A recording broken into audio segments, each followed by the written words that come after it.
I'm going to introduce our guest, and he is going to be not only doing our service today, but he is also going to be doing our program at 1 o'clock. And I'm going to read it so that I don't all over it.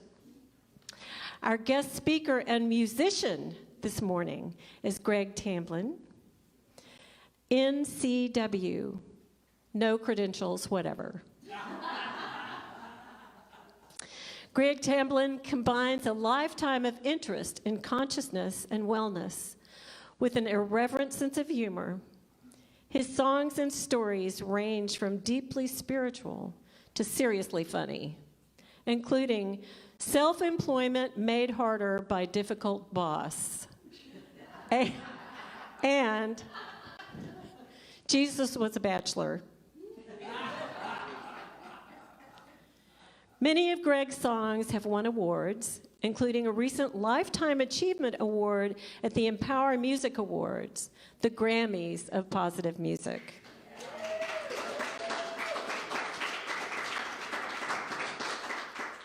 We'll get to hear some of these award-winning songs in his talk and also later in his comedy concert. So the funniest thing is not going to just be that Bill's going to eat cheese. So. Greg performs internationally for a wide variety of groups interested in wellness. He has written and recorded 7 CDs, plus a book of true stories that open the heart and tickle the funny bone. He is also the creator of the popular joke game Milk Snort, which I believe I am purchasing for my friends for Christmas, just seeing the box, seeing the book. This is a game that lets everyone experience the joy of telling really funny jokes. They are all available here today on the table that is in this little foyer by the social hall. Greg's ongoing mission in life is saving the world from whiny victim love songs, which I sing quite often. And here he is, Greg Tamblyn. Greg is going to lead us in prayer, and then you got the stage. Hi, everybody. Thank you so much, Greg. So, yeah, let's just take a nice big breath and maybe close our eyes if that feels good. And give thanks for the joy and the wonder and the blessings of our existence, the miracle of existence, the fact that we're here. We thank you, God, for this gift of life. We ask that as we go through our day to day, we do your work and not our work, that we fill ourselves with as much good stuff as possible, and we give that away to everyone we meet. We ask for peace in parts of the world where there is no peace. We ask for peace. We pray for peace and comfort for the afflicted. And once again, thank you for this beautiful, beautiful day. Amen. So it's so good to be here after 2 years of Zooming into people's churches and meetings. It's so fun to actually be out in the world again. So I want to thank everybody for making me feel welcome. Perry back there on sound, and of course Kay and Kent and Jordan, and especially Jay Stevenson for hosting me and driving me all around Texas. Thank you, Jay. And of course, Melinda, my dear, dear longtime friend Melinda, for inviting me to come be with you all. So I'm really, really happy about it all. And I want to share some thoughts with you today about mystery, about big questions that we might never, ever get answers to, and what I feel is the most helpful, healthiest attitude to have about these mysteries or questions. So, I like to joke about this NCW degree, no credentials whatsoever. Anybody else have that one? Yeah, some of us.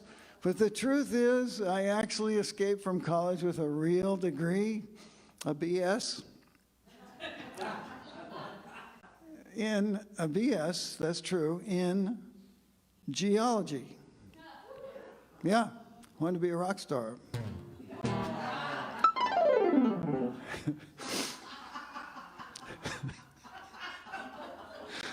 I was fascinated by the big mysteries that geology studies. You know, how old is this universe? How did this solar system come together out of all these clouds of gas and dust? And when did that happen? And if that all happened at once, how come all the planets are so different? And how did this planet change over time? And how is it that 3.5 billion years ago, seemingly out of inorganic matter, somehow life began, organic matter? And after 3.5 billion years and quadrillions of trillions of evolutionary possibilities, how is it that at this little micro moment in geologic time, we get to be the dominant species? And how do all these geologic processes that go on every day, all over the world, affect our experience of existence? I'm still fascinated by all this. I read about it all the time. But it wasn't long after college that I realized I was even more interested in what I think of as bigger mysteries. Like, why is there something instead of nothing? What is God? If God is real, what is God really like? What is consciousness? This amazing ability we have to self-reflect and plan and dream and make stuff up. What is death? And what happens to consciousness after death? What is love? What are women really thinking? Big mysteries. So I thought we could have some fun with a couple of these this morning. And if we're going to do that, the logical place to start is God. Because God is really kind of the big mystery. And if we accept the fact that there is a God, could be a God, then the next question is, well, what is God like? A lot of people have tried to tell us. I'm sure you've noticed down through history, a lot of people have tried to tell us what God is like. What I find interesting is, come on in. What I find interesting is that my concept of God has changed a lot over 40 years. Anybody relate to that? Anybody else? What you think about God is different than it was? Almost everybody, which is funny to me because I don't think God's changed much in 40 years. So that seemed like a good idea for a song. Now, you know that I'm a science guy, and every once in a while I try to get some science into the songs, sneak it in there. So in the last part of this song, we're going to bring in some physics. Now, I had trouble in college with physics because when I signed up, I thought it said psychics. Wasn't what I expected.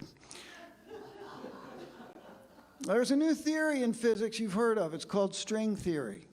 You've probably heard that term. So when we get to the part of this song that is about strings, you'll know it's physics. So this song is called A Brief History of God, or G-string theory.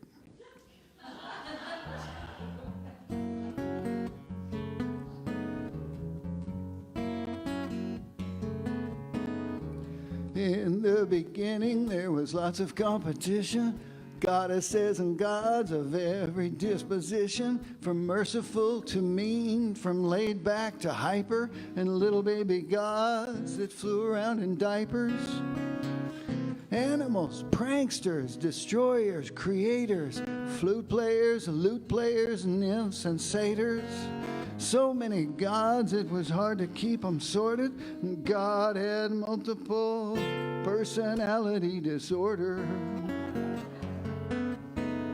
Well, keeping track of all these gods was no fun. So finally, some people said, let's cut it down to one. But the one God was angry, always finding fault. There was banishment and floods and pillars of salt.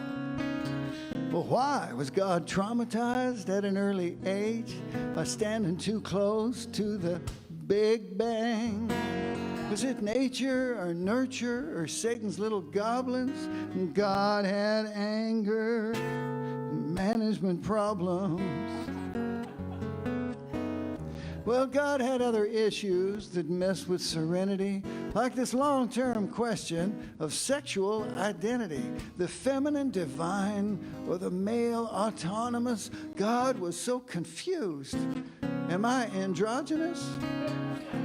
Then on top of that, what was challenging the most was trying to figure out what the heck's the Holy Ghost. And God needed time off and checked into a clinic. And poor old God was becoming schizophrenic. While in for treatment, God sent some folks to teach us, like Krishna and Buddha, Muhammad and Jesus. On some things they agree, on other things they don't. And if you choose the wrong one, some say your soul is toast. Now everybody's praying by all these different rules. Muslims 5 times a day, Buddhists quite a few, Hindus, Jews, and Christians whenever there's a need, and Unitarians would rather plant a tree.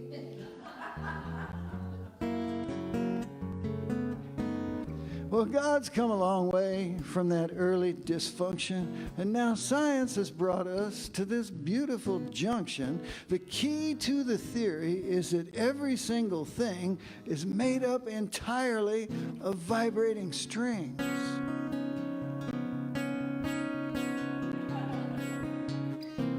Well, this is what musicians have known all along. The universe is really one big song. And there you have it, friends. That's the story so far. We're all just musical strings in God's big guitar.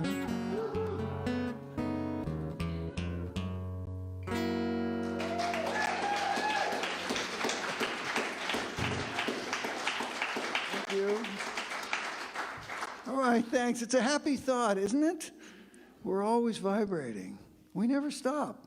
We're always vibrating. So the trick is to stay in tune. Relationships are a lot about staying in tune with each other.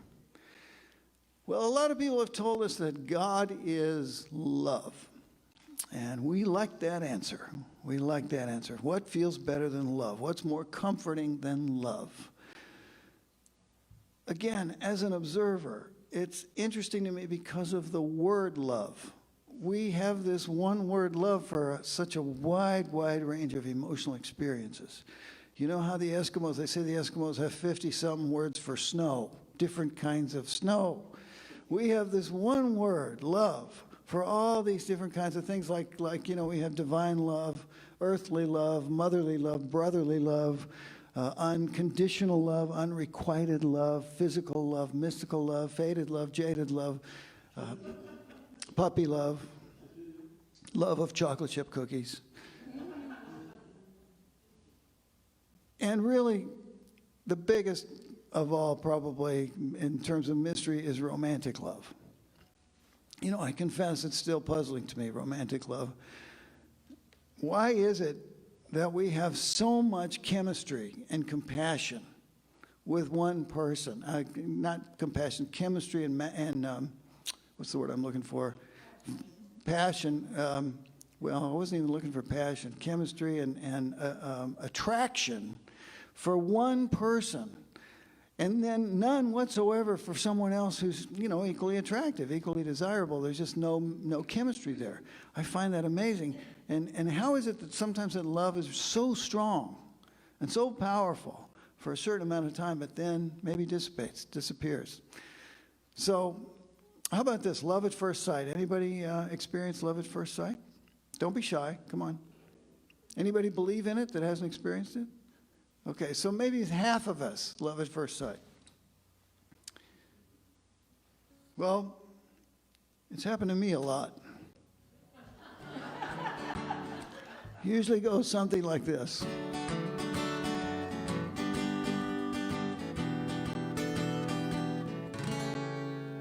A man is riding on a train. He's heading south, it starts to rain. He sings a soft and sad refrain. Thinks he'll never love again. On the other track, a train is heading north through the rain. A woman looks out her window pane. Her life has been a lonely game. The two trains pass, they're moving fast. Faces flicker past. For half a beat, their two eyes meet. And instantly they both can see that they were meant to be. Yes, it happened just like that. It hit them like a thunderclap. Somehow they had seen the answer to their dreams passing on the other track. So at the next stop he gets off. A love like that must not be lost. He takes the next train heading north. Does not know she's done the same. So they pass again. For half a beat, their two eyes meet. And instantly they both can see they were not meant to be. Well, she knew someday it would have to end. She wonders if they'll still be friends. All the plans he made all begin to fade as she disappears around the bend.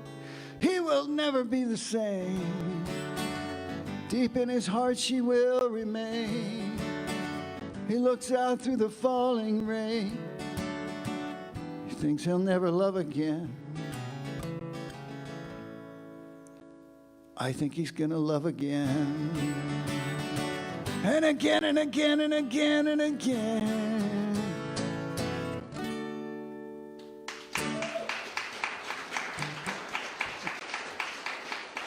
All right, thank you. Maybe you've had a relationship like that. Brief.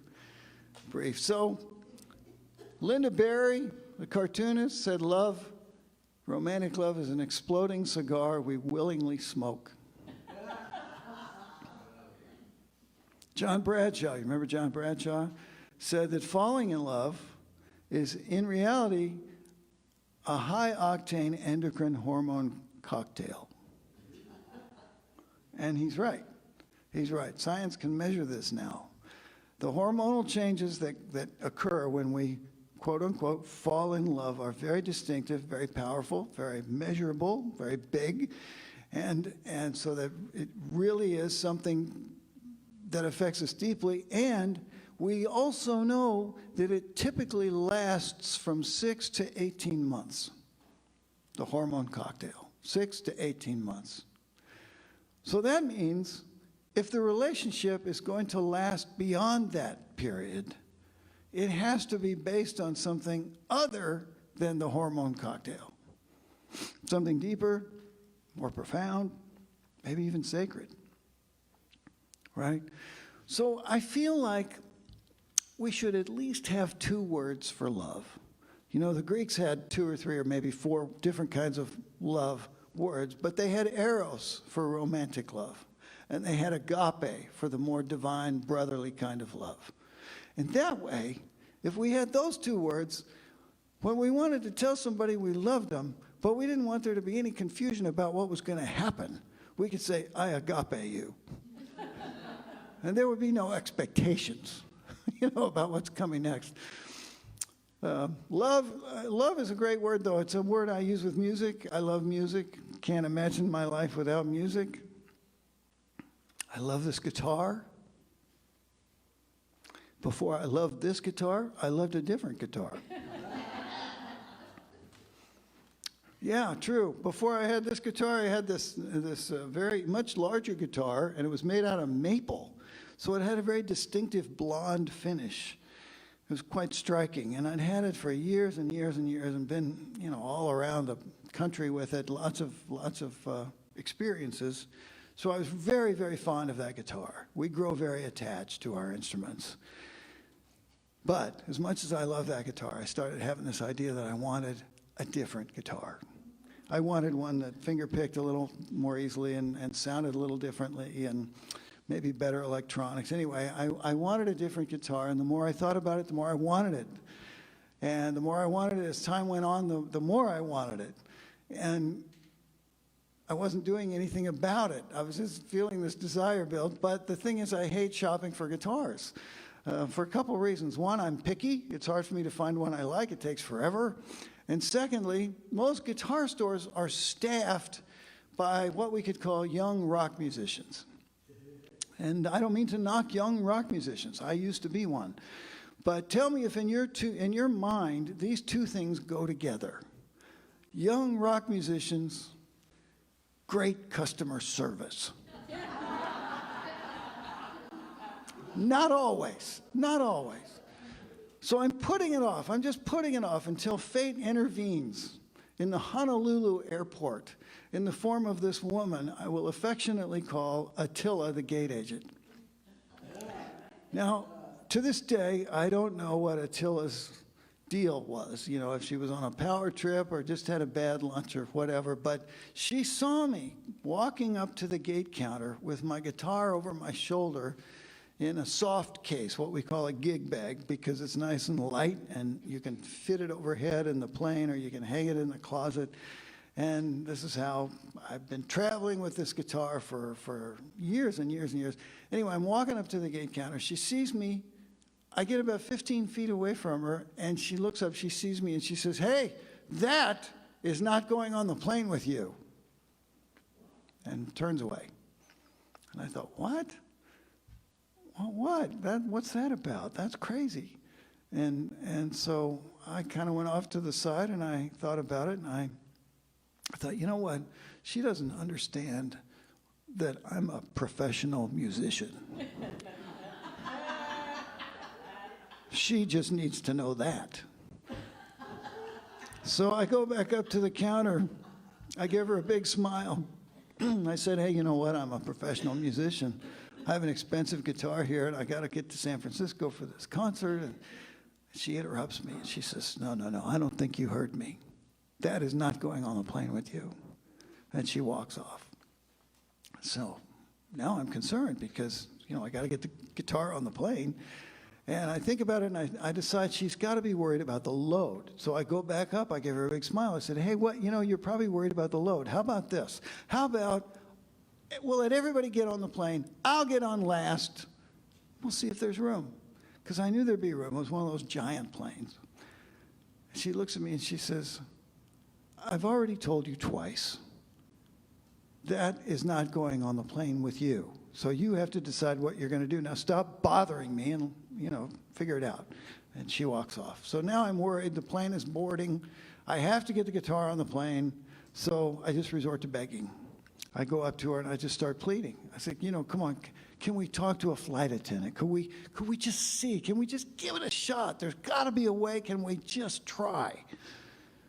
Stone-faced, ice cold, she says, "You have two choices. You can leave it here or you can check it. It's not going with you." I could tell she meant it. So I said, "Okay, well, here it is. I'm going to give it to you. Please ask the baggage guys to put it somewhere safe because it could get hurt so easily."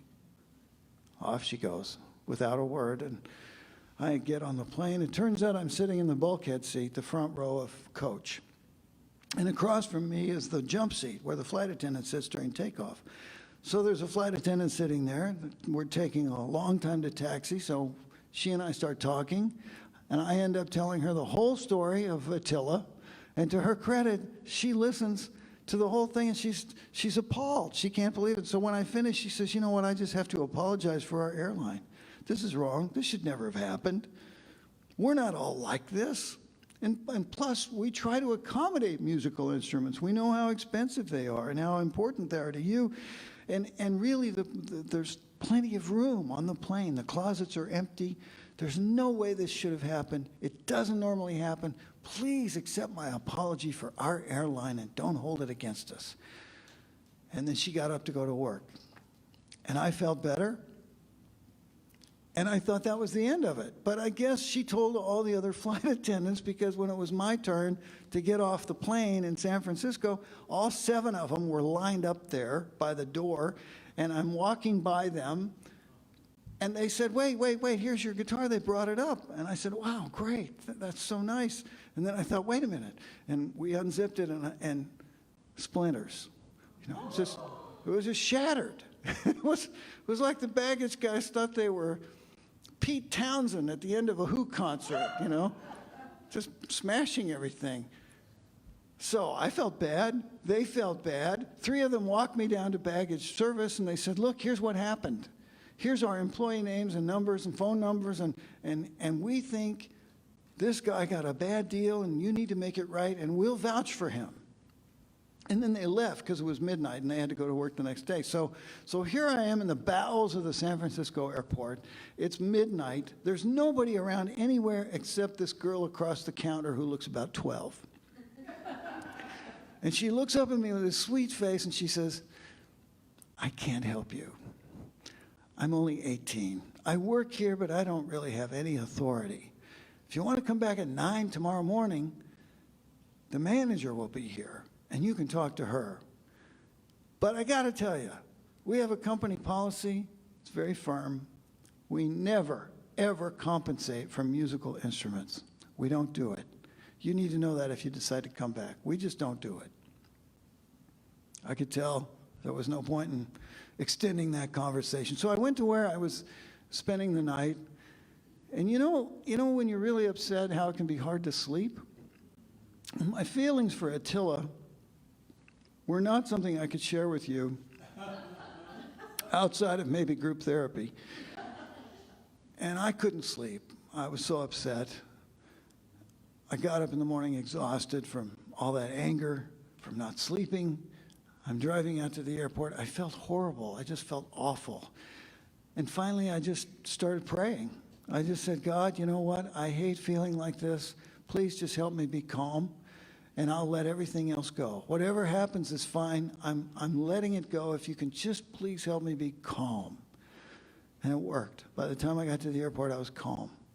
I went in. The manager was there. We sat down. I told her the whole story. I had everybody's names and numbers.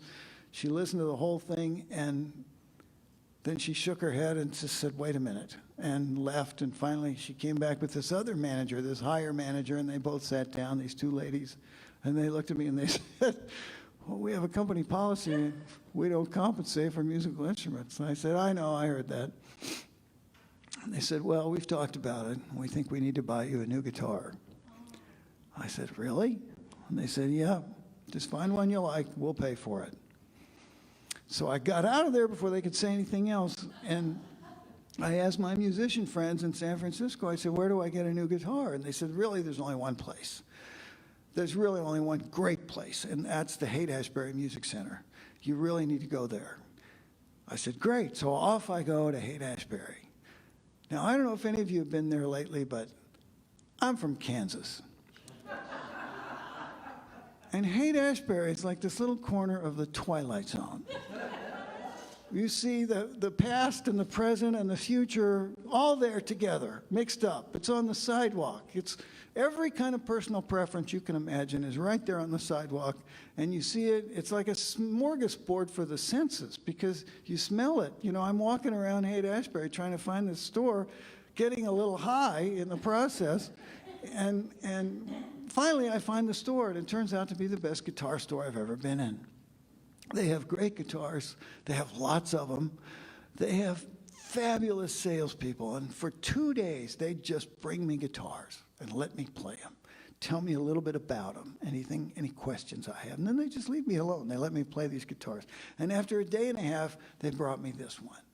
And as soon as I picked it up, I could tell, boy, this is different. This feels great, fits my hands. Good acoustic sound. It's got great electronics. I played it the rest of the day. They let me take it out of the store that night and do a concert with it. And that's when I knew this was my new guitar. Well, I love this guitar.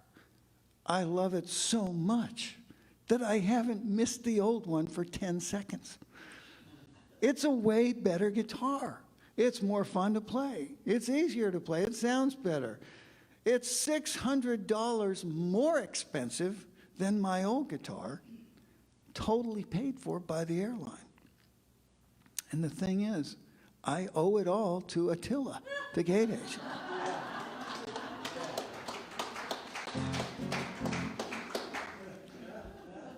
You never know who's going to turn out to be an angel in your life. Sometimes they don't look like it. Sometimes it's only in retrospect that we really understand how important this connection was. And you know, when we do that, when that happens, it fills me with a sense of wonder at these connections. If the mystics are right, if God is everything, and everything is God, every little vibrating string that makes up everything, if everything is God, then everything must be connected. And how could we ever understand that?